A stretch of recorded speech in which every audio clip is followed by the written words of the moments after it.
Alrighty.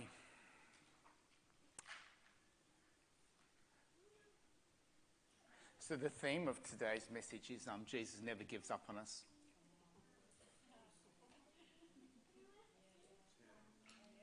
And my title, which I never have,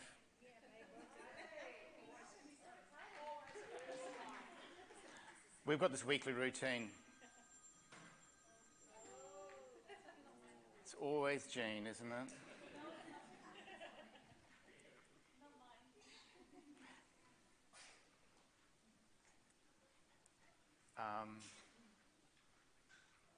Every Wednesday, Karen says, "What's the title of your message?" And I go, "Oh, man, it's the hardest thing I have to do every week." This week, I was in the shower yesterday, as I do on Saturdays, have a shower. Every second week. And I got burning coals, and I thought, oh, that's so good. So it's burning coals. And it's actually in honour of someone who's not here, who will be listening online, who made this a very special message yesterday. Yeah. What? Who? You can't ask who. Someone special. You're all special, but...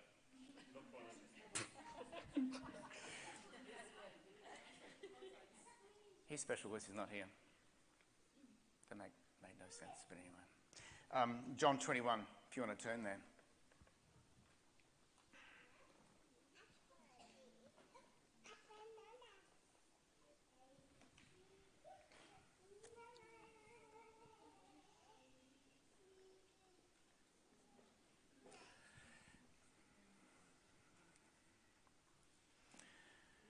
All right.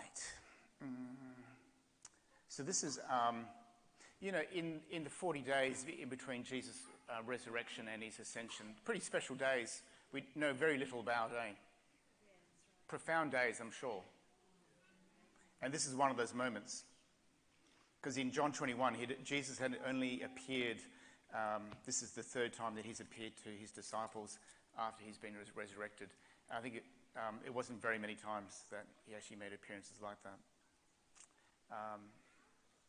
Verse 4. Early in the morning, Jesus stood on the shore, but the disciples did not realize that it was Jesus. He called out to them, "Friends, have you got any fish?" Oh, what the heck happened? That's your fault because you were singing. I went, "Fush."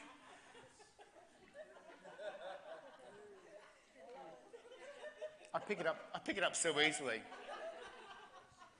I need some alcohol. So.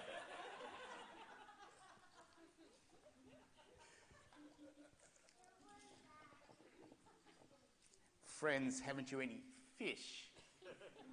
Oh, that feels better.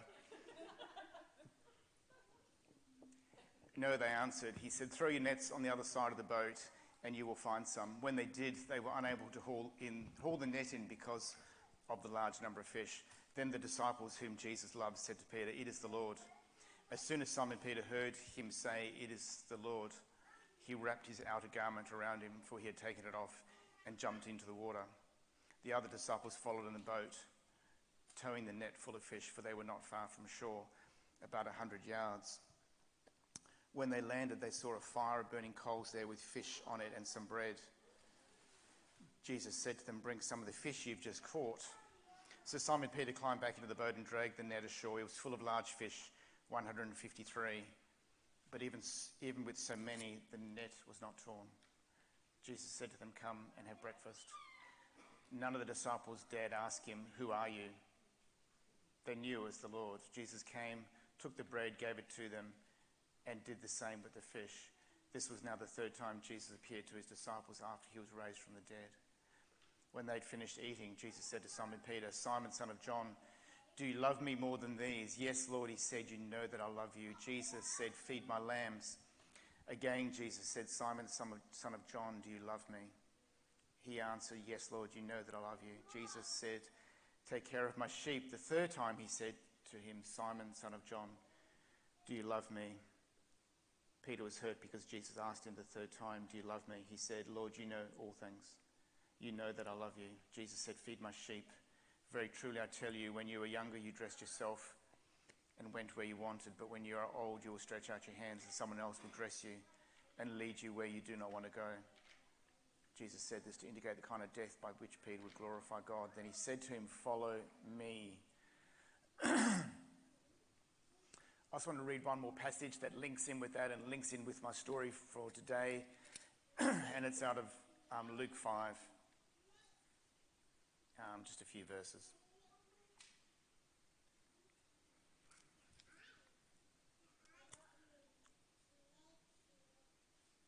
A profoundly similar story, just at the other end of the whole thing. So here Jesus is trying to preach, and there's a large crowd, so he gets into Simon's boat. And he's in verse 4, it says, when he'd finished speaking, he said to Simon, "Put out into the deep water and let down the nets for a catch." Simon answered, "Master, we've worked hard all night and haven't caught anything. But because you say so, I will let down the nets." When they had done so, they caught such a large number of fish that their nets began to break. So they signaled their partners in the other boat to come and help them. And they came and filled both boats so full that they began to sink. Those are the two passages I want to spend the next little while just linking together, because it's an amazing story that Jesus never gives up on Peter.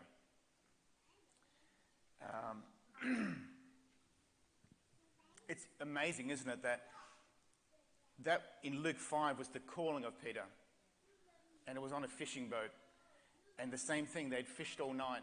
I just think it's profound that they'd fished all night, they'd caught nothing. Jesus gets into the boat, he says, "Go out to a deep place, cast your net over," and after fishing all night, Jesus says, "Cast the net over," and they catch this fish so big that the net breaks and even the boats can't contain it.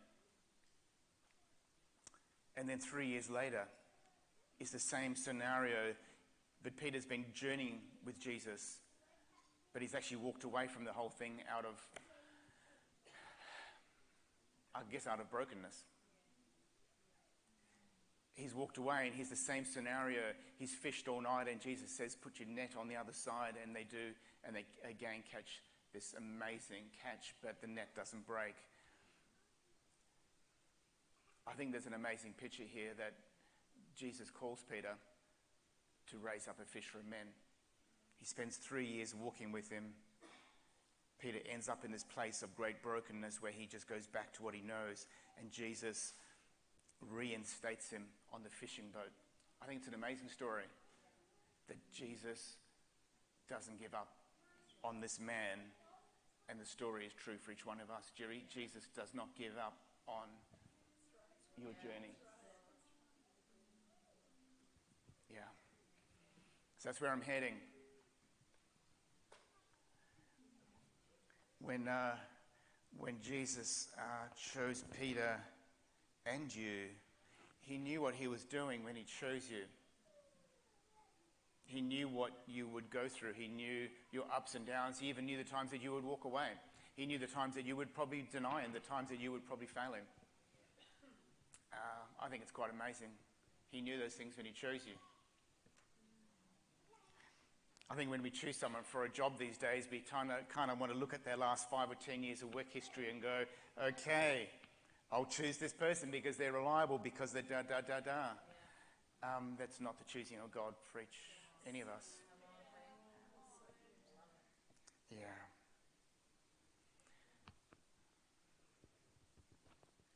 It's amazing that Jesus calls Peter, he looks beyond, the Alpha and Omega, can see the brokenness, he can see the denial, he can see the big mouth, the know-it-all, the arrogant one. He sees it all, but he sees something else. He sees the man that he created. He sees the one that he chose, and he spends those years actually bringing him to a place of redefining who he is, which is what the Lord wants to do with each one of us.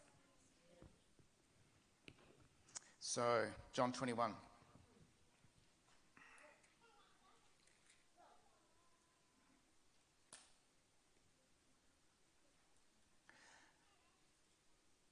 I pray that you would have the ability to see yourself in this story.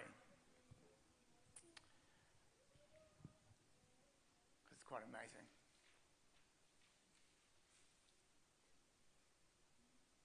That Jesus chose you and he doesn't give up on you. And he looks for the opportunities to reach deep into your life. So John 21 verse 5, just going to go back over this. Does this sound okay, or is it just cool? Toughen up. John 21 verse 5. This is another one of those stories, you read so often you become way too familiar with the amazingness of this story. So here's Jesus. The guys on the boat, they've fished all night. They're quite probably discouraged, disappointed. Jesus is standing there and he says, friends, haven't you any fish? Knowing that they don't. And they answered no. And he just says, throw your nets on the right side. And they do. And it says, when they did, they were unable to haul the net in because of the large number of fish.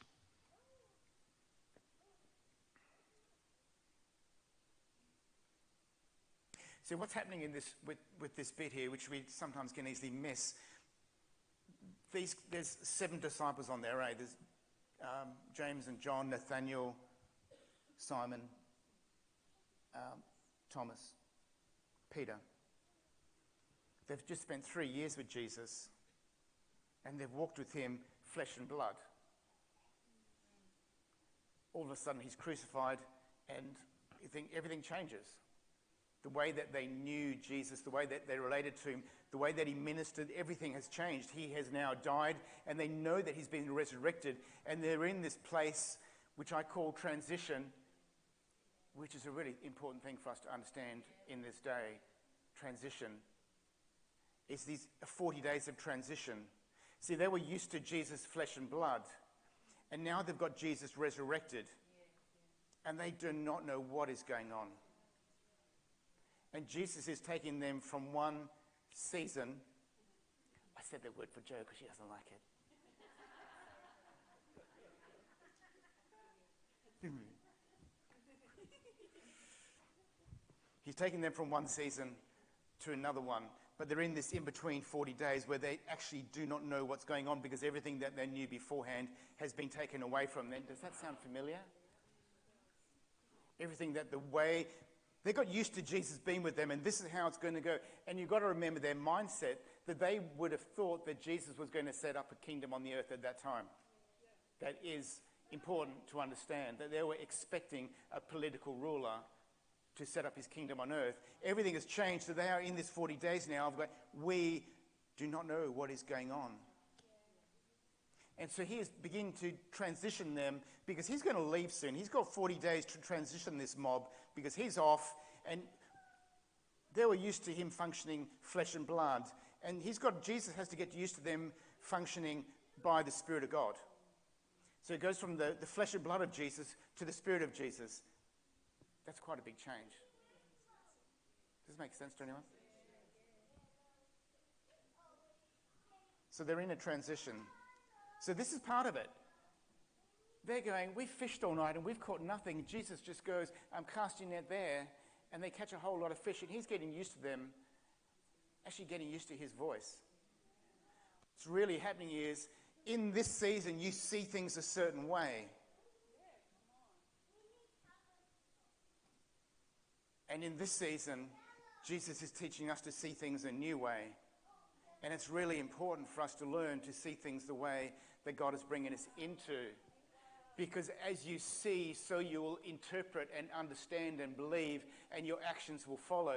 See, we've just made it very simple. We're going, well, I'm in an old season, and God's bringing me into a new season. And we think it's just going to be like, okay, one day it's spring and another day it's summer. I'm sorry, Tuesday's 14 degrees. It's transition. This is really good truth for all of you. It doesn't just go boom, boom. The transition is really important because God is preparing Jesus is preparing his disciples to be led and empowered by the Spirit of God. They've spent all night in what they knew. This is what we used to do. We used to just fish all night and catch stuff, and they've caught nothing. And Jesus says, put the net on that side and you'll catch more than you can imagine.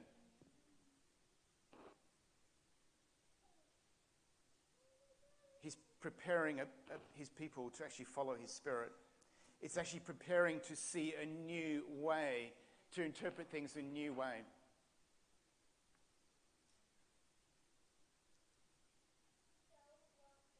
It's so easy to bring the old, predictable, into the new, and somehow we've got to be delivered from what is predictable and what we know, casting a net on this side or wherever, or going to the fishing spot that we know, which is probably what you would do, not that I fish, but you would tend to go where you know you're going to catch fish.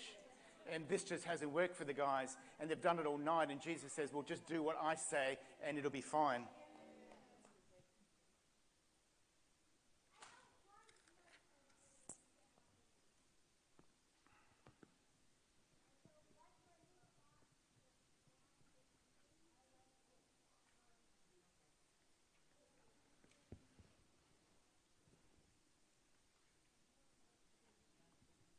Isn't it interesting that they didn't recognize Jesus? They only recognized him in verse 5 and 6 because of the miracle that's just taken place. And John saw what happened, says, it's the Lord. And Peter said, oh, it's the Lord. And he puts his clothes on and runs to him. Isn't it interesting in verse 12? It says, Jesus said to them, come and have breakfast. None of the disciples dared ask him, who are you? Have you ever thought, has anyone thought about that? Are you awake? Yes. This isn't church. You're allowed to speak. What's going on?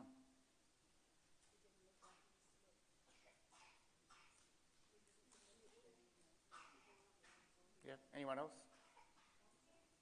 Have you read this before? You just read it and go, I don't understand that. You just keep on reading, don't you? Okay, that's all right.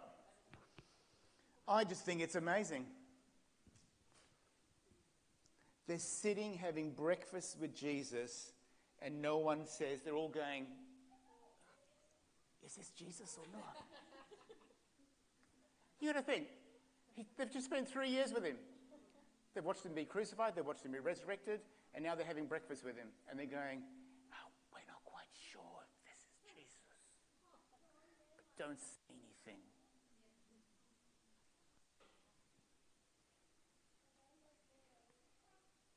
So this is to encourage you, because when things change, it gets awfully confusing. Don't you think? I don't know about you, but Carol and I are in transition, and we are very confused. We spend more time being confused, don't we?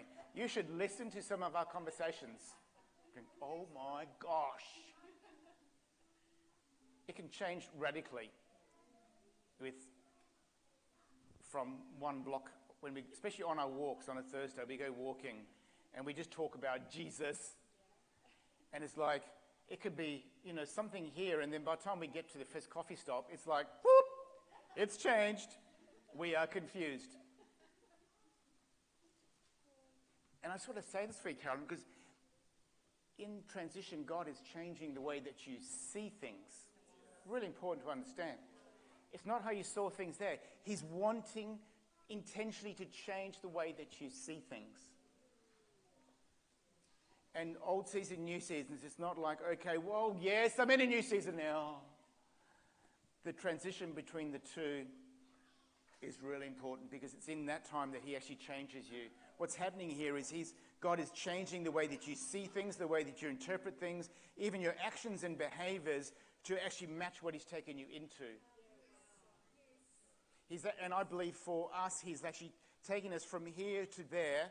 Now, there's this word called trajectory, which I don't like saying. I've been practicing it all day. Is there words that you can't say? It's like celebrity. It's like, oh, and trajectory. Oh, that was only soft. Do you have words like that? Do you have words you can't say? Don't be boring. Come on. Phenomenal. I know, I don't even go there. Anything else? Oh, what? Really? Okay, we'll pray for that one later. Anything else that you can't say that you avoid? I know you're thinking, aren't we preaching? Anything else? Oh my gosh. Okay, I'll stick with mine. So mine are celebrity,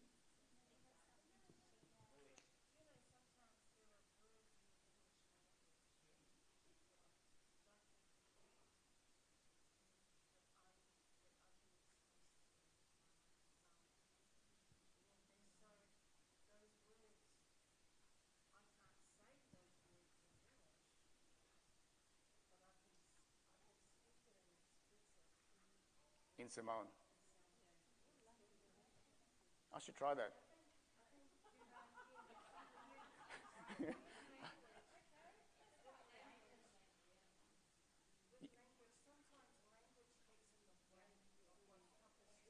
You know you're getting me way off track now, aren't you? That is not what...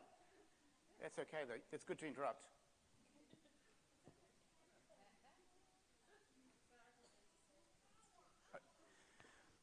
Anyway, I was trying to put some humour around the word, the fact that I have trouble saying trajectory. And I don't think horrific is hard to say, but... In the transition to get back on, I know you guys are just waiting for me to get back on track and stop messing around and just think whatever. This time of transition is really important, that God is actually wanting to teach you to see things in a new way. Does that make sense? I just want to say that a bit more. He wants us to see things in a new way. It's actually praying for God, I want eyes to see what you are doing. I want eyes, and that's why, I believe that's why this is in here. Why you to ask, why is that there? Who are you? Because the disciples could not see Jesus. They could see the miracle. They just could not see Jesus who was right in front of them. And isn't that an issue for probably most of us at some time? We cannot understand what is going on right in front of us, and we're going, what is going on here?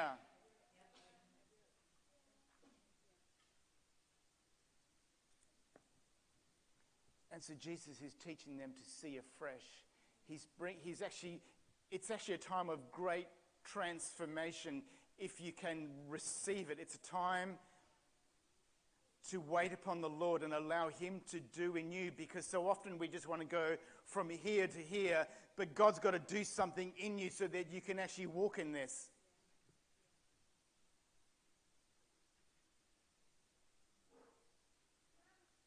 Which is amazing, because we just want to go from here to here, and God says, no, I've got to do this.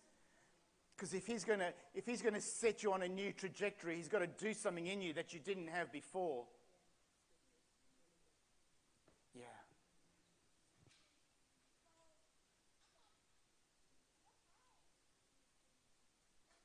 Transition's so important to understand. This time of your life is so important to understand and perceive what the Lord is doing, because you can sense something is up, and we can respond in the flesh and just think, well, this is what God is doing. And I'm saying, wait on the Lord. I'm saying, allow it. And this is advice for you and for me. It is a time to wait on the Lord and allow him to do in our lives what he has not done before. And it is like change, and it is turn things upside down. And he says, I'm going to do in you what you cannot do, and I'm going to do in you what I want to do through you. And it is, unless you can humble yourself, unless you can carry a cross, it won't happen.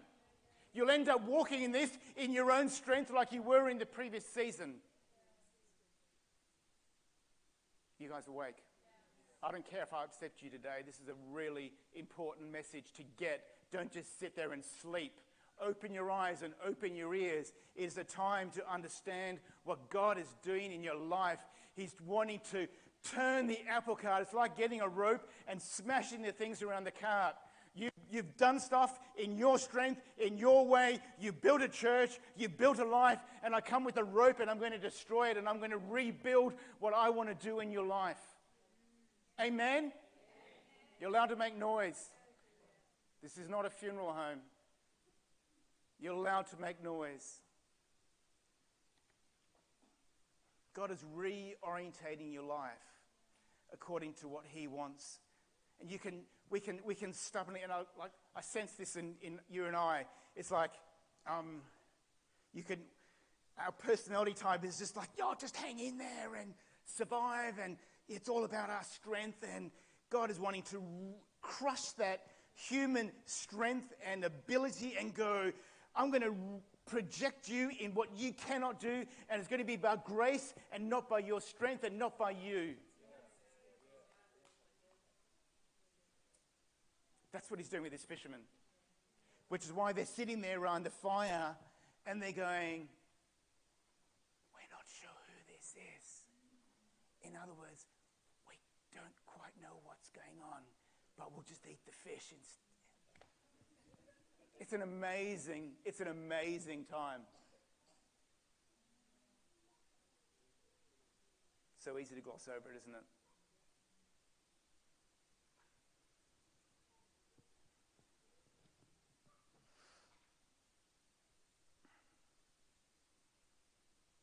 And we have this, as I said, I read Luke 5 and John 21 together because in Luke 5, Jesus chooses Peter's boat to get in. And here, Peter is out fishing. All the disciples, all 7 disciples are around the fire. But Jesus says, Simon Peter, the whole thing is a setup. It's not, Thomas had his moment. He got to stick his finger in Jesus' side. Mary had her moment in the garden because she got to see Jesus. This is Peter's moment. And you've got a moment too. You got to picture this. We go, yeah, Jesus says, bring some of your fish. I've made a fire. There's a fire. And so, who made the fire? God. These guys are fishing.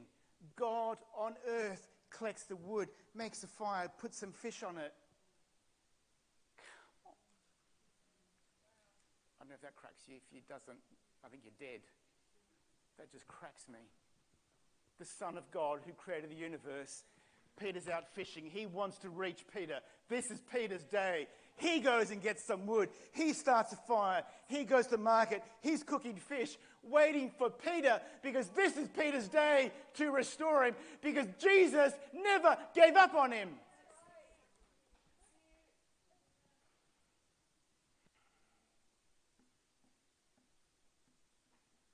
It's amazing. And Jesus is sitting around the fire with the 7 disciples, and he's waiting for the moment. He's waiting for the moment. Go, Pete, this is the day that you will see who you really are.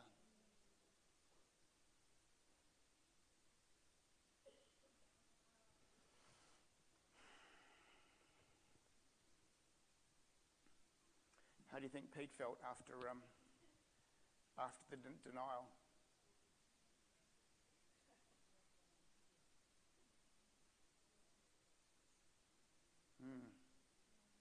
I can't imagine it, eh?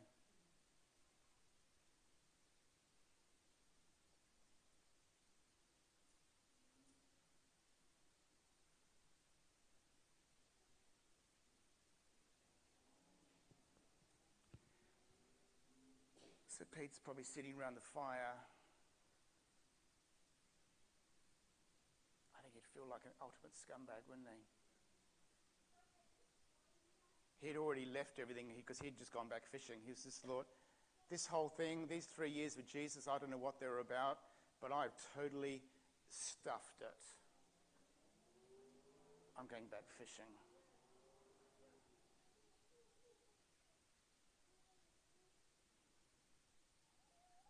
And so it would be an amazing moment of, I think, for torment for Pete. The one that he loved.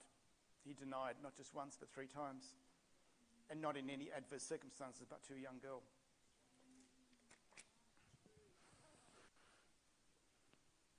So my point in all this for you is that the more I walk with God, the more that I realize how much he orders my steps.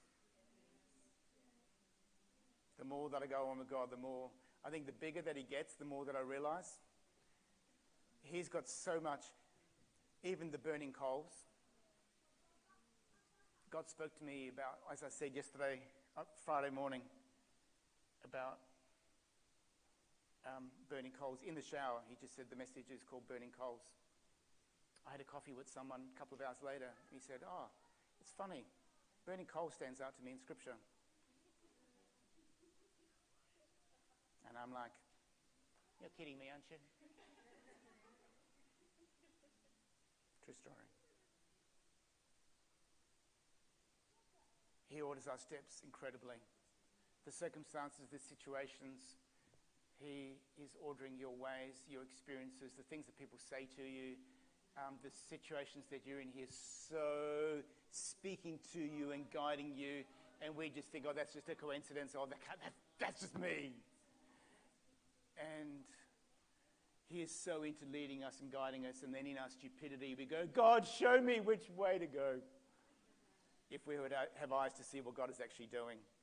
It's something about a humanist that actually wants to find our own way rather than actually go, God, you are sovereign, you are so big, and I know that you are guiding me. Okay. Yeah. I've got to take a slight sideline because it's really important to where we're going. Matthew 16. You guys still with me? Matthew 16 is just a really important one to understand the thing of Peter. In Matthew 16, we have the revelation. It says, Jesus is asking, who do you say I am? And Peter says, you know, you're the Son of God. And Jesus says to Peter, I tell you that you are Peter, and on this rock I will build my church, and the gates of Hades will not overcome it. I'll give you the keys to the kingdom of heaven. Whatever you bind on earth will be bound in heaven, and whatever you loose on earth will be loosed in heaven. Amazing authority that was just given to Peter then. And then a short while later, then once that revelation has been released, Jesus starts to talk of, that is the turning point of Jesus' life, where he can start speaking that I'm going to the cross. And this is the important part. Oh, almonds. That's right. It was Carolyn throwing things at you. It's all good. Relax. It's all good.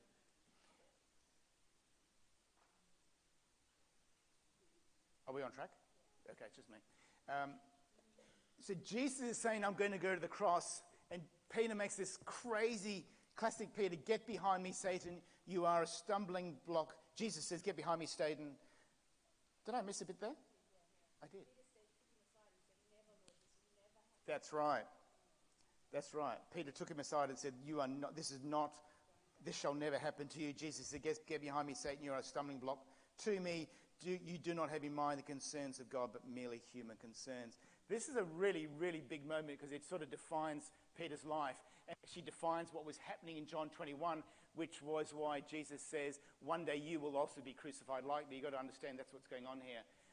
Because what is really going on here is not, Peter is saying to Jesus, you are not going to be crucified. What he's also really saying is that, neither am I. If you get this, it's big. See, Peter had in mind for Jesus, we recognize you as the Messiah, and you've got to understand, in Jewish understanding, they were expecting the Messiah to come and become a king, a ruler on the earth. So Peter's not just saying this. He says, no, you can't be crucified because you're supposed to set up your rule on this earth.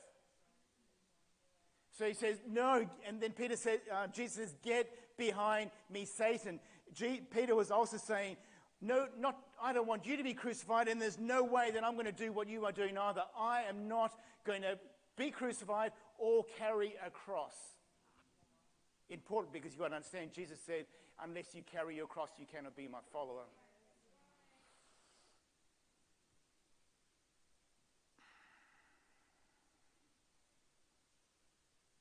Peter had his own expectations of Jesus. And being crucified was certainly not one of them. And to follow from that, Peter had his own expectations of his own life. And to be crucified was not one of them.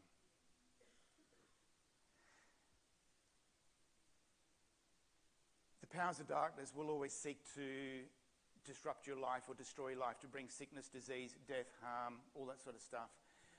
The greatest attack on your life will be to stop you from carrying your cross. If you take notes, that's worth writing down. If you don't take notes, then you're missing out. The work of Satan is to stop you from carrying your cross. Because if you carry your cross, you will walk in the authorities that will overcome the gates of Hades. If you don't carry your cross, you will not have authority to overcome. It links in with what Jesus is just saying here. I will give you authority to shake the very gates of hell. But it comes by carrying a cross. And your cross is not your sore ankle or the husband or wife that torments you at night time. I think I'm just saying that because I've heard that. Oh, I've got a cold, I'm carrying my cross. I do hear that. As pastor, you hear lots of strange things. Your cross is what it will take you to die to yourself so that you can carry the ministry that God has given you to glorify. See you guys. Go well. We'll see you down there soon. Your cross is what you will carry to die to yourself. This is worth listening to. Your cross is what you will die to yourself to carry the ministry that you've been chosen to glorify God.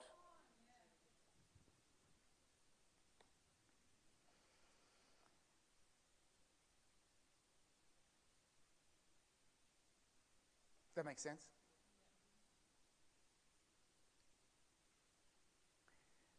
I think I'm just starting to understand that one after all these years. Because I've had God show me stuff and I'm going, that is so good. But I go, no. And the last few weeks reading this, I realized, I've got to die. There's something within me that doesn't want to do that. And the challenge was, it's my cross. My cross, if I carry it, will let me do that. Yeah, that probably didn't make sense, but I don't know how else to say it. The Peter Vanderbilt thing doesn't want to do the things that God has shown me to do. And the Father was challenging me. He says, you got to pick up your cross and die so that you can do the things that I've shown you to do. Cool. So, Peter's sitting around the fire with the disciples and with Jesus, and it's a very similar situation to what has just happened not that long ago, where Peter found himself around a fire. Isn't it? And this is the thing. Jesus has tried so hard to recreate Peter's life. I call you on a fishing boat, and I will commission you on a fishing boat. You denied me around the burning coals, and I will reinstate you around burning coals. You said, I don't know you, and I'm saying, I call you to be an apostle.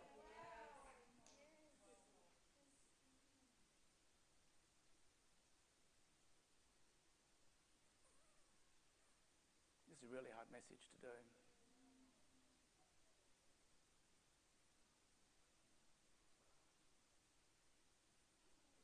I think because these last few weeks after studying this, I'm really realizing how good God is and how much He doesn't give up on any of us.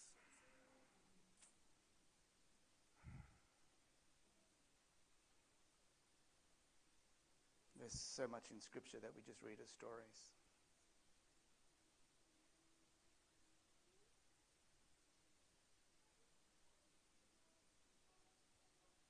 And I just can't believe how God can just so orchestrate our lives to get through to us.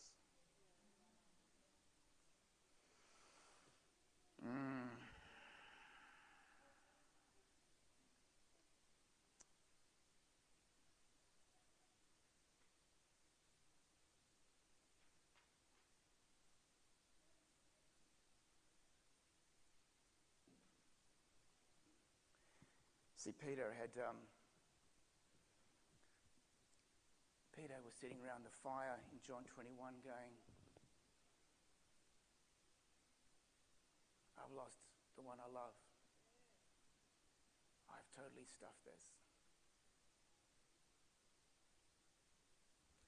The devil had got him to believe way less about himself than what Jesus thought about him. And that's what's shifting here.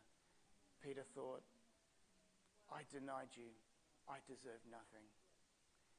Jesus is shifting it so that he will believe what Jesus believes about him. That's the big shift. Because the devil will always get us to believe less about ourselves than what Jesus is actually saying. And that's what's going on here. Peter's been delivered from believing less so that he can believe the more that Jesus has said about him.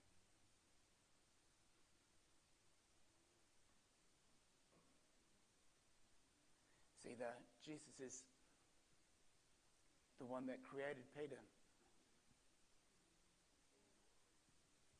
He formed him. He said, this is who you are, Pete. Psalm 139 stuff. This is who you are. This is what I'm putting in you. Blah, blah, blah.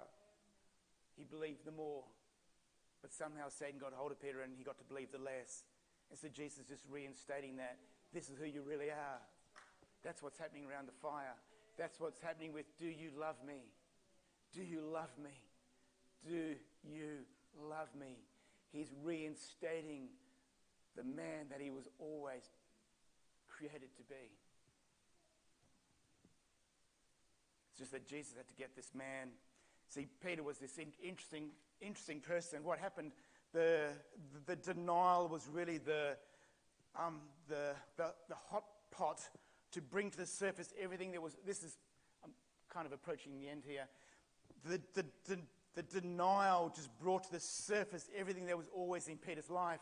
See, we can accuse Peter going, well, he's the arrogant one. He's the one that was outspoken, and he's the one that said, I'm always going to follow you, and you can't wash my feet. You're the Son of God, blah, blah, blah.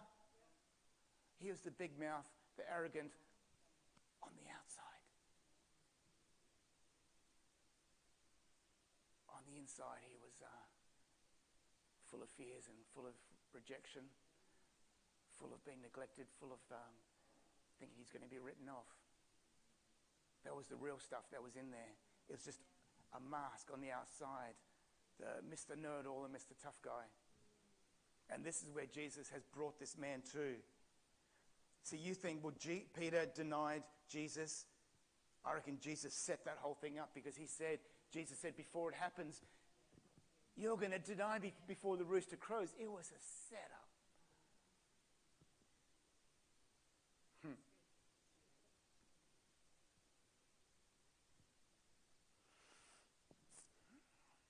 God will set you up to crack you, to set you free. To set you free from the stuff inside of you that is pain.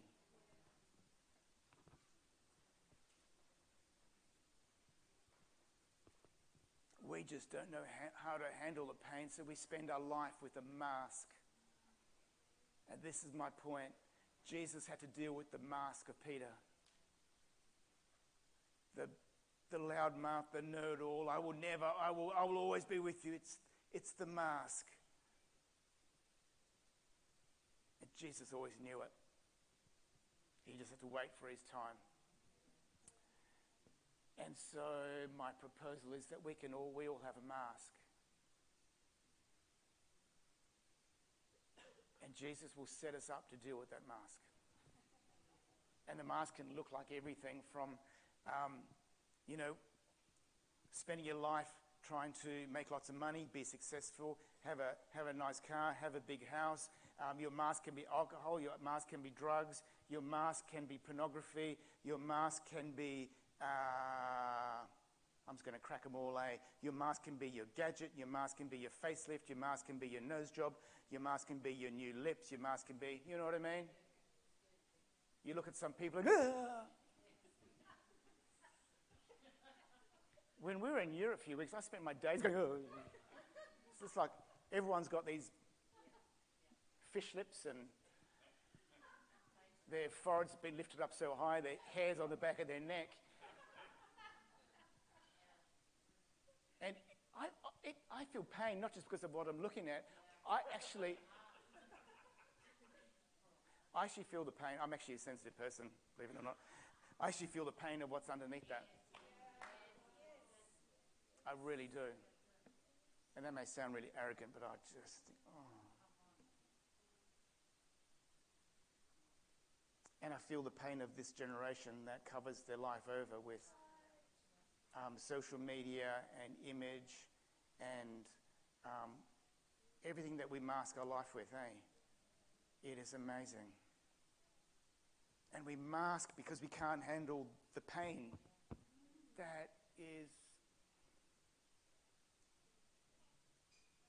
That's our job as a church, isn't it? Really, if you nut everything down, our job is to, with the help of God, obviously, to get masks down.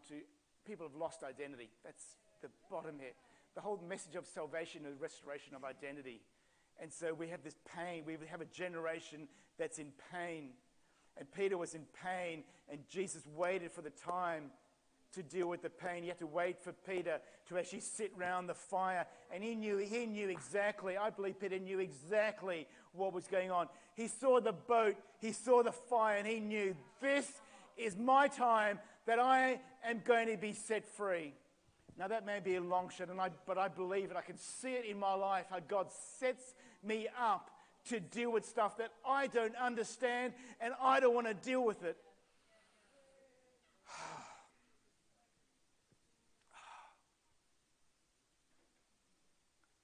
He wants the mask to come down because we can't live with a mask. You know, you can spend your life trying to bury your pain, but Jesus wants to come along and take that and deal with it. And I think we as humans can be very good at taking stuff and burying it. You know, just because you bury something doesn't mean it's dead. Just because you bury something doesn't mean it's dead. It's got to go to the cross to get killed. That's worth remembering. You can bury your pain from what someone has said about you. You can bury it and not think about it, compartmentalize it like a male or whatever, or talk about it with the girls as a woman or whatever. I don't know what you guys do, but anyway, I'm just saying, what do you guys talk about? But we're easy. We just compartmentalize it. It didn't exist.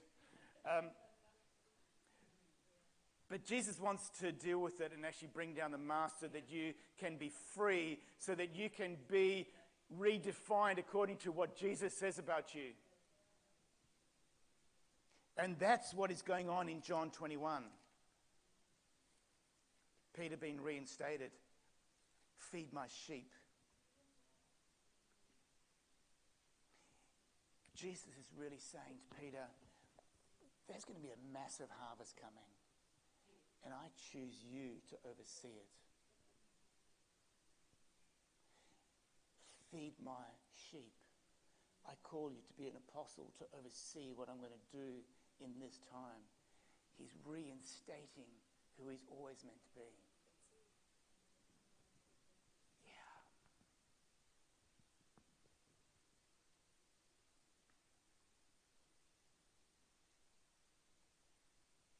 And I just want to finish by saying, maybe sometimes in our Christian faith we've just learned or been told just to speak positive, to declare a truth where there's a lie. And I don't think that works. You get free by encountering Jesus. You don't get free by positive confession.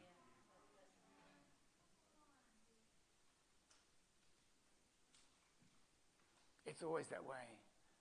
You get saved not because you say, I believe in Jesus. You get saved because you meet Jesus. Everything in your life is by encounter, not by your words.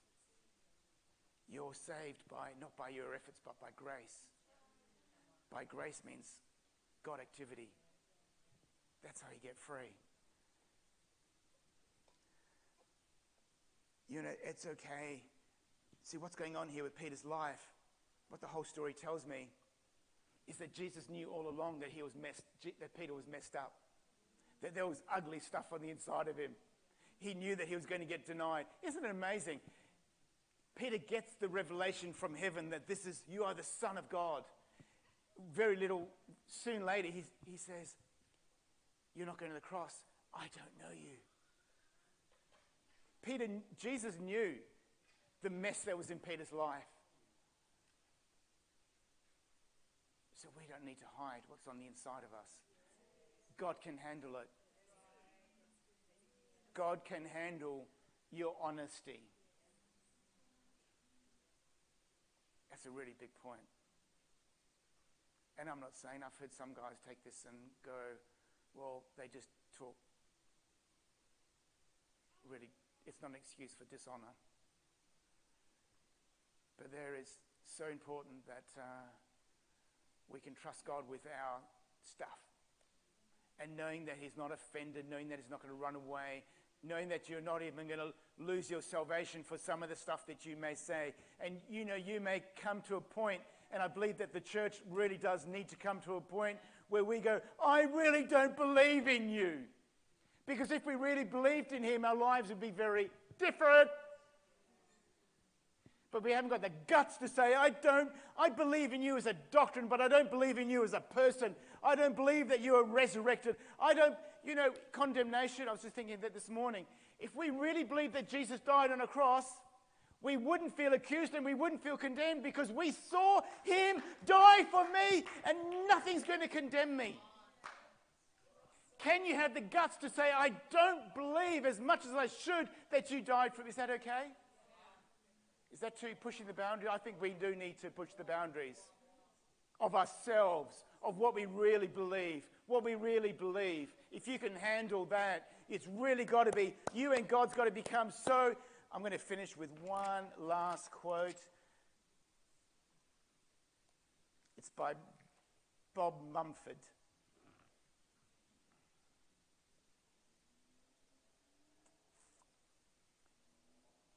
Kissing the cross results in a mouthful of splinters.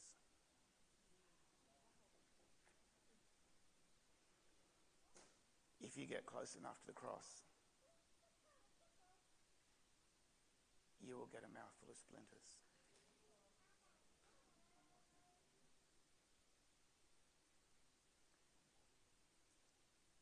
If you really know Jesus,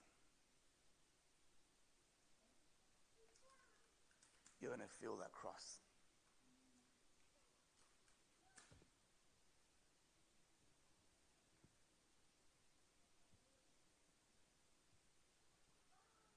It's okay.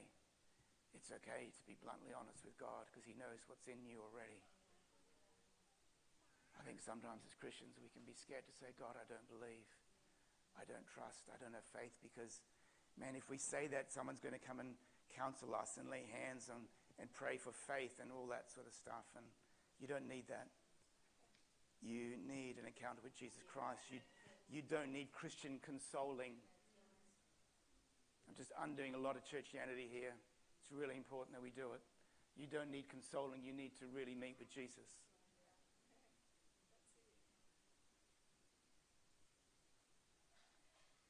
If you kiss the cross, you'll get a mouthful of splinters and it will become real. The gospel is we are called to be free from condemnation, from accusation. We are called to be free from sin. The simplicity of the Christian life is not a focus on sin, but a focus on walking with Jesus. Somehow we've made our own transformation and sin and making ourselves better and getting free the focus. That was never meant to be the focus. If you kiss the cross and just walk with him.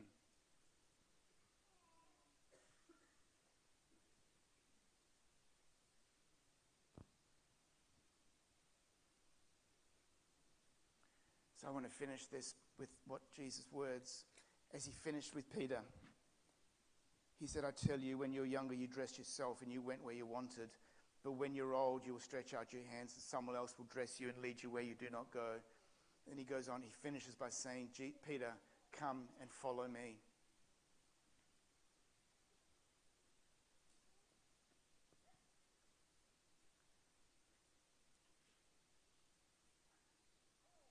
And this whole message has been about God wanting to get into a place in your life where he can redefine who you are and reinstate who you are. And when he says the words, come and follow me, you get up and follow. This whole message is about becoming a son. It's about being a disciple. It's about being free from the mask, free from the pain that's deep inside of you, to get free from that by the Son of God so that you can get up and follow Jesus Christ in all that he has for you. Otherwise, we will spend our lives with a mask and somehow do our best to follow, but never quite following, or following from a distance because it's too hard to carry the cross, so I'm going to follow from a distance.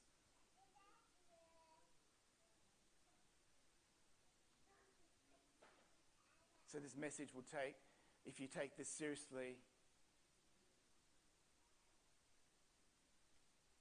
it will be in recognizing where God has you and letting him do what he wants to do in your life.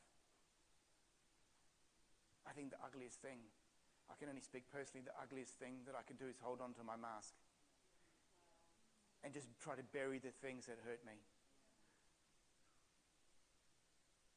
Because I know they're there.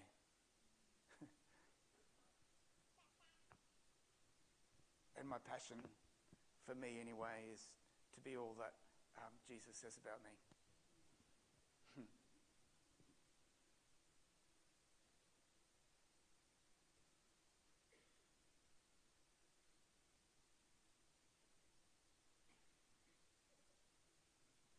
Can we stand and pray?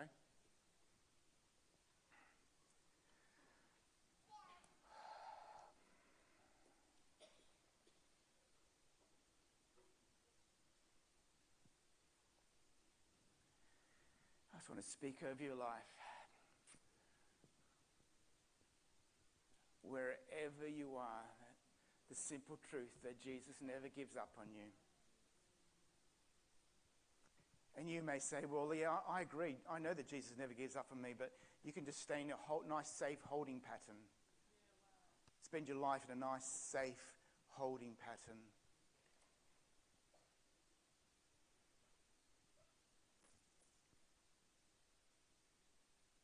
But I believe Jesus knows exactly where you're at.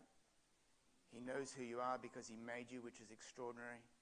He knows what's really on the inside of you. He knows the pain that's inside of you. He knows the things that are garbage on the inside of you that you just hold on to and that you try to bury alive, but you know they're alive even though you think you've buried them.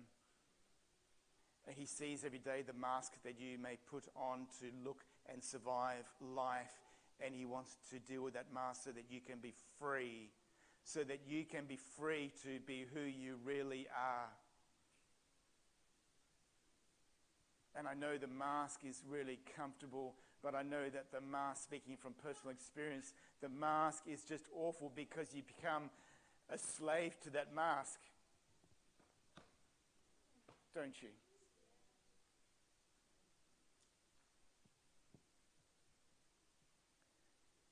And I just love the mercy of Jesus that will never give up, wanting to see us free.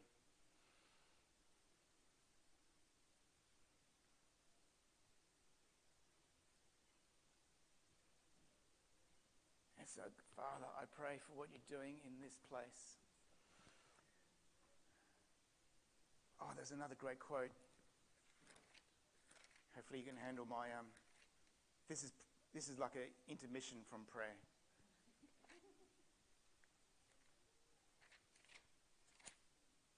Oh, it was with, I don't know if it was Bob Mumford or it was with the one with Kissing the Cross. I love one-liners. I spent one night just writing all these one-liners down. And this one says, only as we walk with God through personal change will we affect society.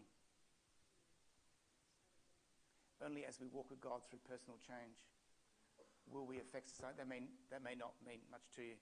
Only as I walk with God, like, here's my passion to affect society, affect people around me, affect people I work with.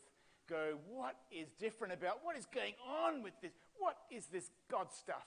It's and I can think, well, how do I do this? How do I share my faith? How to evangelize? Blah, blah, blah. And this is very simple. As I walk with God and let him change my life, it affects what's going on around me. I love that. It just becomes real. They go, why? This Peter guy used to be such a dick is now like that.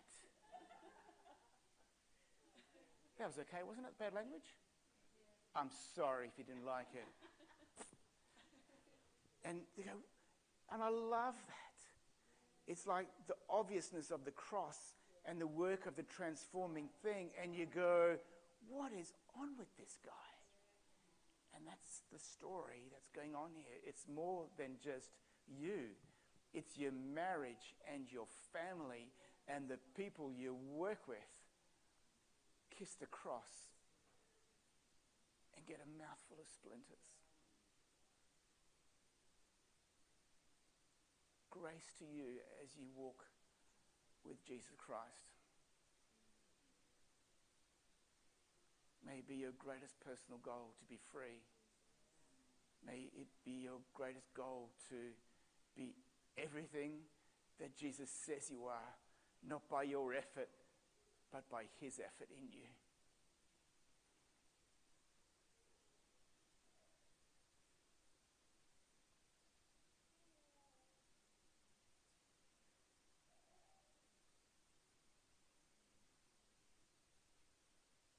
And may you take a seat around the burning coals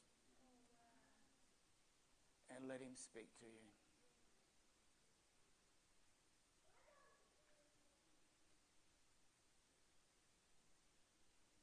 Amen.